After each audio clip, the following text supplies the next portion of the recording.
KTM Duke 390 400 CC সেগমেন্টের মধ্যে সবচেয়ে শক্তিশালী নেকেড স্পোর্টস বাইকগুলির মধ্যে একটি। এই বাইকটির ইঞ্জিন ডিসপ্লেসমেন্ট 398 সিসি আর বাংলাদেশের সিসি লিমিট 375 সিসি পর্যন্ত। তাই এই বাইকটি বাংলাদেশের বাজারে অফিসিয়ালি লঞ্চ হওয়ার সেরকম কোনো সম্ভাবনা নেই।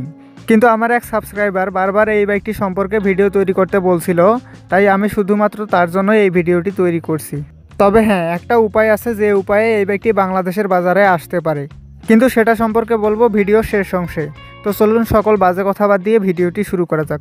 বাইকটির সামনে ব্যবহার করা হয়েছে এরকম sleek boomerang dual LED bulb সেটআপের হেডল্যাম্প এবং দুই পাশে দুটি এলইডি ডিআরএল ব্যবহার করা হয়েছে এবং বাইকটির পিছনে দেওয়া হয়েছে এরকম স্পোর্টি এলইডি টেইল ল্যাম্প। তার সাথে আছে 15 লিটারের মাস্কুলার ফিউল ট্যাঙ্ক এবং ফিউল ট্যাঙ্কের উপরে প্লাস্টিকের হালকা বডি ফেয়ারিংয়ের সাথে আছে ডিউক 390 ব্র্যান্ডিংয়ের স্টিকার এবং বাইকটিতে আছে এরকম sharp looking LED indicator lamp. বাইকটির লুকস যথেষ্ট মডার্ন এবং অ্যাগ্রেসিভ লুকিং, তবে এটাতে হালকা কিছু লিগ্যাল মডিফিকেশন করলে আরও ভালো লাগে। যাই হোক, বাইকটির ফ্রন্ট টায়ার হিসাবে ব্যবহার করা হয়েছে 110/70 সেকশনের বিশাল মোটা টিউবলেস টায়ার এবং পিছনে ব্যবহার করা হয়েছে 150/60 সেকশনের মোটা টিউবলেস টায়ার। মানে হোন্ডা সিবি 150 আর এক্স মোশনে যে সাইজের টায়ার ব্যবহার করা হয়েছে এই বাইকটিতেও এই একই টায়ার দেওয়া হয়েছে। যাই হোক, বাইকটির ফ্রন্ট সাসপেনশন হিসেবে ব্যবহার করা হয়েছে অ্যাডজাস্টেবল আপসাইড ডাউন ফ্রগস এবং পিছনে ব্যবহার করা হয়েছে 5 স্টেপ অ্যাডজাস্টেবল মনোশক সাসপেনশন, যার ফলে এই বাইকটির হ্যান্ডেলবারের পজিশন এবং সিট হাইট কিঞ্চিত কম বেশি করা যাবে। বাইকটির ইনস্ট্রুমেন্ট ক্লাস্টার হিসেবে ব্যবহার করা হয়েছে full digital colour LCD panel, যেখানে RPM meter, speedometer, odometer, trip meter, gear position indicator, service reminder, ABS indicator, turn by turn navigation সহ এমনিতে তো সকল বেসিক ইনফরমেশন শো করবে।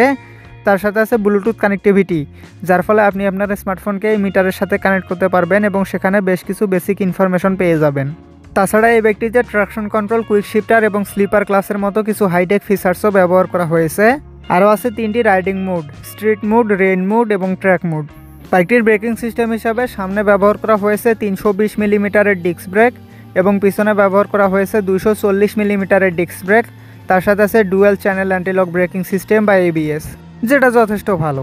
তবে এই বাইকটিতে 4 পিস্টন ক্যালিপারের নয়, ডুয়েল পিস্টন ক্যালিপারের ব্রেক ব্যবহার করা হয়েছে। 4 পিস্টন ক্যালিপার ব্যবহার করলে আরও ভালো হতো।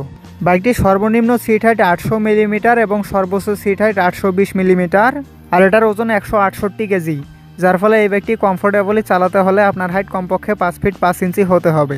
তবে একটু কম হলেও চালাতে পারবেন, কিন্তু কমফোর্টেবলি চালাতে পারবেন না। বাইকটির গ্রাউন্ড ক্লিয়ারেন্স 183 মিলিমিটার এবং লেন্থ 2145 মিলিমিটার, যেটা সারপ্রাইজিংলি বাংলাদেশের রাস্তার প্রেক্ষাপটে অনেক ভালো। সাধারণত এই টাইপের বাইকের গ্রাউন্ড ক্লিয়ারেন্স এবং লেন্থ বাংলাদেশের রাস্তার প্রেক্ষাপটে ভালো হয় না। জলজান্ত উদাহরণ আছে সিএফ মোটর বাইকগুলো, একবার চালিয়ে দেখবেন অবশ্যই। যাই হোক, এবার চলে আসি এই বাইকটির মেইন পয়েন্ট, ইঞ্জিনে। কেটিএম ডিউক 390 এর ইঞ্জিন হিসাবে ব্যবহার করা হয়েছে 4 স্ট্রোক সিঙ্গেল সিলিন্ডার 4 ভ্যালভের লিকুইড কুল ডিওএইচসি BS6 কমপ্লায়েন্টের ফিউল ইনজেক্টেড ইঞ্জিন, যেটার ইঞ্জিন ডিসপ্লেসমেন্ট 398.63 সিসি।